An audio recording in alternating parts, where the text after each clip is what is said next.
Good morning, ladies and gentlemen. Okay, understand. In the next 20 minutes, what we are trying to just scratch the surface on a very important issue: what data strategies one organization or a brand should have with respect to the larger audience which resides in rural India or Bharat, so to speak. I have a very esteemed panelists with me, Zankrut, Manju, and Chaaya. Before I actually get into, and as we had curated this session for you, into the discussion and question answer mode, let me just put things in context and I'll throw some statistics. And this is, so lies, bigger lies in statistics, so forget about that. But the statistics is not to actually prove a point, just to bring a context and the enormity of the picture into the play. So, study done by NASSCOM says 73 crore internet users in India, 75% of these new internet users coming from rural India, almost 50 crores users using internet, consuming internet in regional languages. Globally, next 5 years at a CAGR of 6%, 93 crore users will get added. Indian contribution will be 40 crore users with a CAGR of 20%. Huge number. Google estimates 64 crore smartphone users, but TRAI estimates 39% of them are under 2G regime. Mobile shipments suggest 33% almost within 512 MB memory capacity. Having said that, almost 34 billion US dollar worth of internet e-commerce is happening by 20 crore individual users in India. So the picture is big, but actually it's a tip of the iceberg which we see. When actually the consumers and the users from the hinterland, from the non-metro kind of audience join internet and actually take part, I guess the numbers will be pretty large. So the context is today we are looking at a huge amount of data lakes and users largely coming from urban India. Just imagine the amount of data which we'll have when rest of the gang comes to the party. With this context, I hand over to the panelists and straight away with the question and with request to a small introduction of yours. So first question, Manju, to you. With all these complexities, what do you think the quality of data or the nature of data what we have, whether it's rich, poor, complex, simple, especially for and from Bharat, and also if you can throw some light on what attributes actually this data has? Thank you, Puneet. I am Manjunatha KG, founder and CEO of Kensio Digital Marketing Company. We started our journey about 10 years back with the first data-driven digital marketing solutions company. Certainly, data is the most important aspect because we saw a lot of earlier tracks as well. Hyper-personalization. Hyper-personalization cannot happen without data. Then augmented intelligence. Machines cannot become intelligent without the data at the bottom, at the core of it.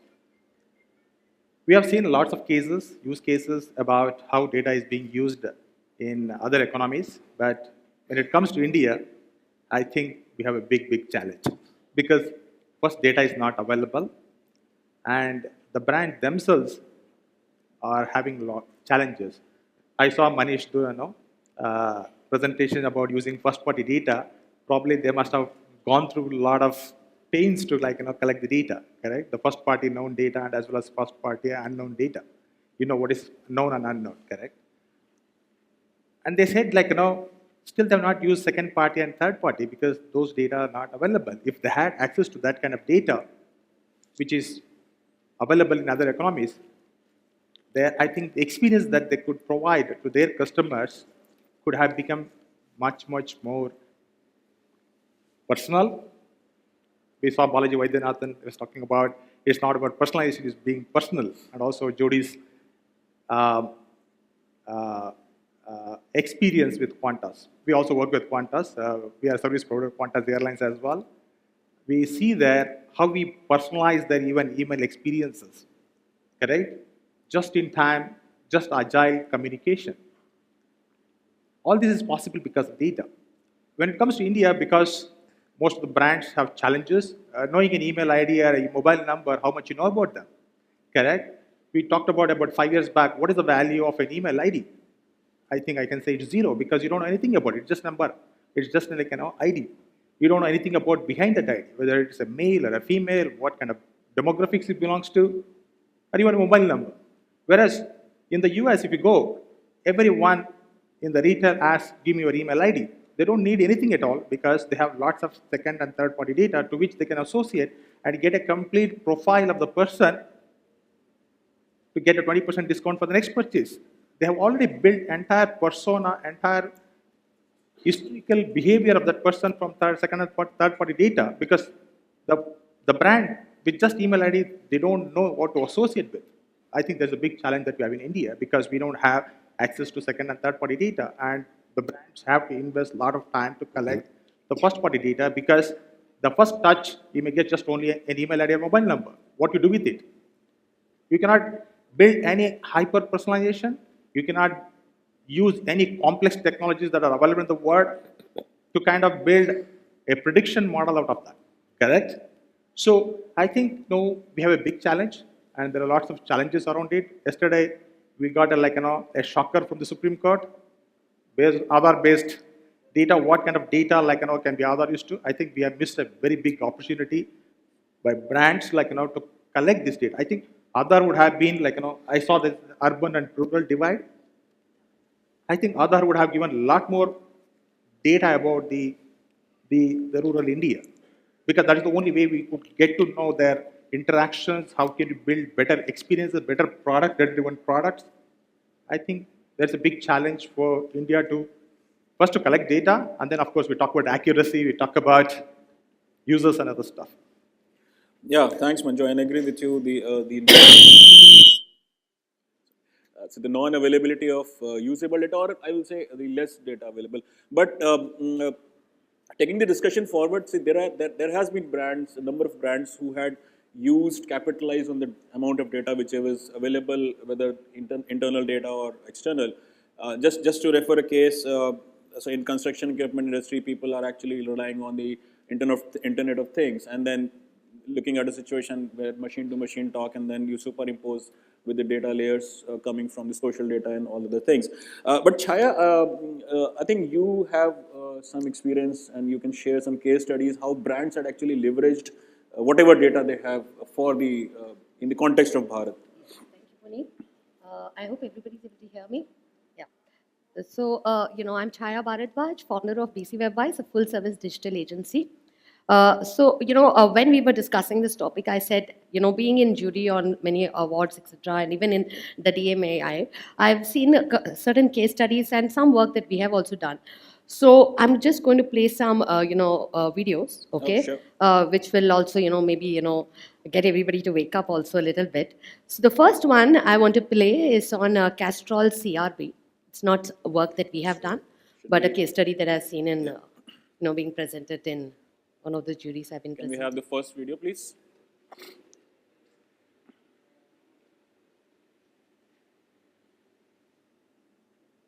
Just fire.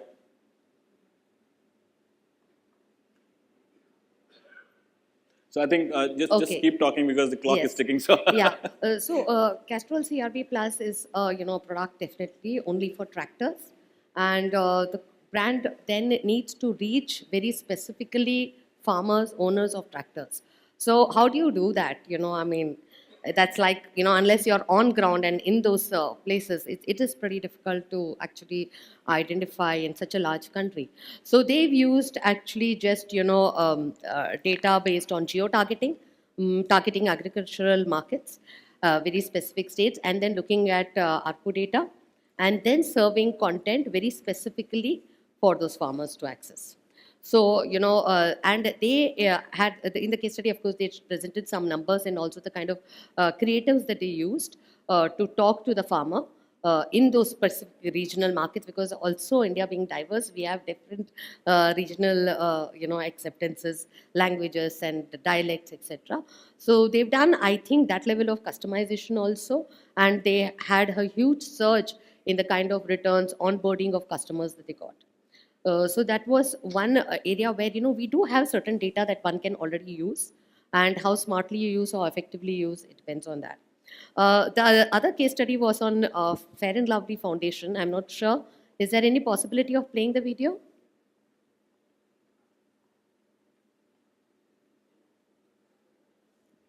School नहीं जा सकती, school से भैया जाएगा, इसलिए मैंने सोच लिया है कि मैं भी भैया जैसे बाल काट के भैया जैसे कपड़े भी पहन लूंगी और फिर सबको लगेगा कि मैं लड़का हूँ और फिर मुझे भी स्कूल जाने मिलेगा.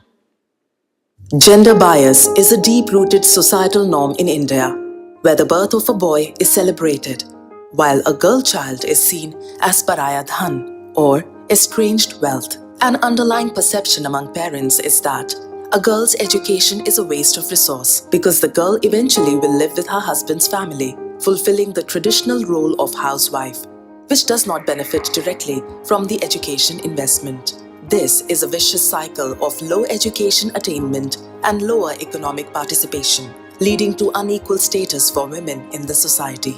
Fair and Lovely, a leading beauty brand in India, has always encouraged women to overcome all the stereotypes through values of self-reliance and financial independence. In 2003, the brand walked the talk by instituting the Fair and Lovely Foundation, enrolling young women by offering sponsorships. However, the program couldn't reach the full potential and many were left out due to budget constraints. To make the program easily accessible at scale, Fair and Lovely extended program on digital. The brand partnered with 4 leading education providers and curated a portal which could host over 500 courses specializing in 20 different subjects. We engaged with the target audience to register on the platform and get free access to the online courses.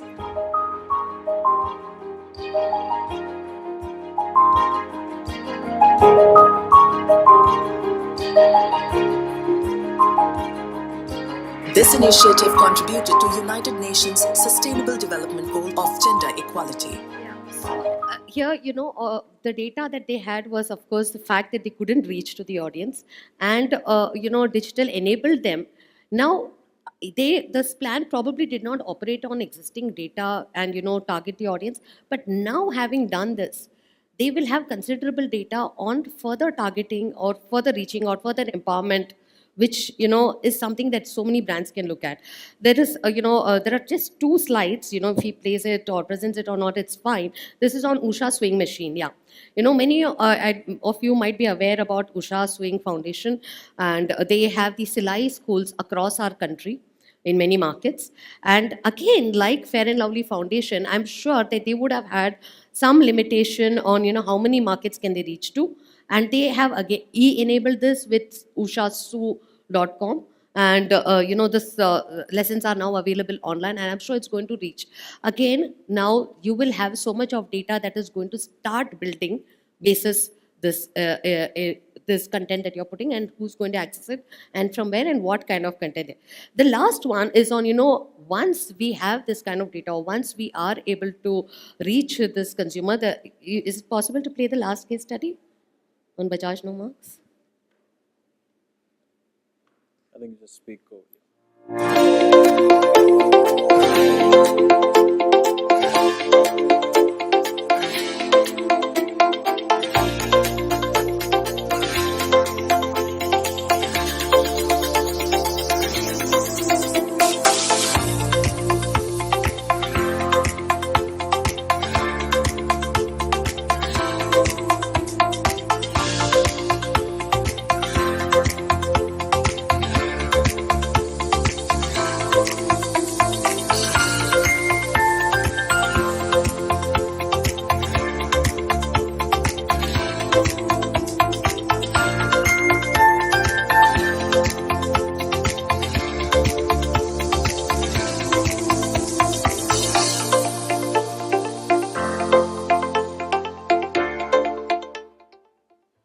Yeah, so this last bit I wanted to share about how, when you have an AI-powered tool, and of course, chatbots are, probably one of the easiest mechanisms to start engaging with the user using data that they are feeding in.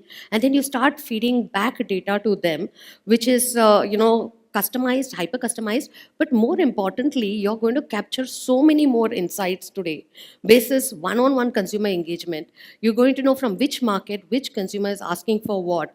Like in case of no marks, we now know exactly, in which market, who has more oily skin, which consumer has a particular skin issue because she doesn't have hours of sleep, what is the working lifestyle women facing in Mumbai, how is she doing in Delhi. So this kind of, when we were speaking in the earlier panels about hyper personalization using data, this is how, artificial intelligence can be actually enabled today itself to reach audiences across markets. Fantastic.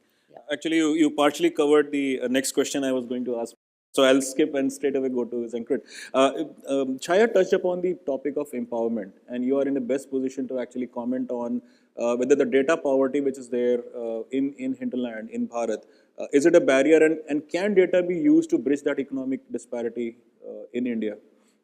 So there has been a constant push from last across 4 to 5 years, wherein the Niradhar has been tried to move to Aadhaar and pull out the data for the benefit of the end citizen of the nation, wherein instead of looking at just tracking the people, now the focus has been on reaching out them and giving directly the benefits. So if there has been schemes like DBT, wherein direct benefit transfer, government is passing on the benefits to the end last mile citizens. So on one hand, the data is coming out. I will give a simple example in railways. Earlier, trains used to move from one station to another, and loggerheads were made manually. Now, and the data used to have a lot of false values and a lot of other stuff, which but now using technology, very simple technologies like GPS and manually automatically integrating them with the machines, implementing AI. With the AI, I would also like to inform. So, using all this data, we are going on to such a micro level wherein we are using artificial intelligence, or you can say even IoT, wherein even in the toilet, so with the Swachh Bharat whole mission and everything going on, how much water shall be flushed automatically with the specific amount of period, it can be decided. So multiple times where data can be taken out. I will say scrap them, utilize it with an understanding of how it can be useful for the people, for their regular benefits. Because here the government is not someone who like to monetize the data. Government is someone who would like to benefit the last mile citizen with it. So here the whole process and understanding about data is different vis-a-vis to the companies, profitable companies using it. Sure. 1 minute answer. It's anyone who would like to address this. Do you think there is a headroom for startups, database startups, and is an appetite for the organization to actually go and be innovative in terms of capturing the data? Anyone, just 1 minute answer. Yeah, please. Absolutely, a startup who is connected. So it can be, I think, one of the first tries when a very young startup working with the railways. So how many of you have heard that with one tweet, railways have helped someone in the end part of the country? So there has been multiple such grievances issues which has been sorted out in the last couple of years. A very young startup helps. So there has been like around thousands of problems coming out every day on Twitter to us. With them, this startup, what they do is there's a dashboard. They come out with the worst of the complaints. So female security we have kept on the highest note. So anyone having security issues, anyone having safety issues comes first, and it is sorted in within 20 minutes. So some startup like that can surely work with government and actually make a difference. Fantastic. Just add to Yeah, him please. for just 30 seconds. I think India has lacked data, seriously marketing data, both in the consumer space and as well as B2B space, because I see lots of new startups are evolving in other economies, but I think India is right moment of the opportunity has come where companies can certainly come and able to bring data, correct? Whatever the data that is collected across multiple sources, multiple brands, first party, second party, third party, both consumers and as well as businesses, because I think we have millions and millions of businesses. Nobody has really profiled those businesses and then able to help other businesses to discover other businesses. So I think there's a tremendous opportunity. I think it's a $1 billion opportunity. I think somebody has to seriously think about it. Fantastic. Gentlemen, lady, thank you very much. 20 seconds to sum up. So probably if we are allowed to take a couple of questions, we'll take. But just to sum up, I think clearly there is an appetite, there is a headroom, there is an opportunity. Also in the field of capturing the data for the Bharat. So I mean, that's the second stage is how do you utilize that